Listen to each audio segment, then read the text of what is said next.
मुल्क भर में सोना फिर महंगा हो गया। फी तोला सोने की कीमत 1900 रुपये इजाफे से 3,97,700 रुपये हो गई। 10 ग्राम सोना 1629 रुपये महंगा होकर 3,40,963 रुपये का हो गया।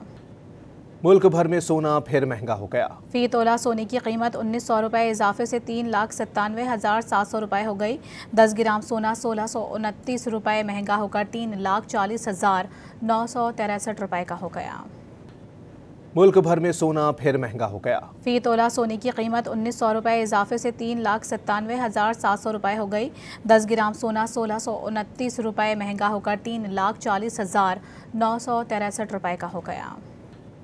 मुल्क भर में सोना फिर महंगा हो गया। फी तोला सोने की कीमत 1900 रुपये इजाफे से 3,97,700 रुपये हो गई। 10 ग्राम सोना 1629 रुपये महंगा होकर 3,40,963 रुपये का हो गया।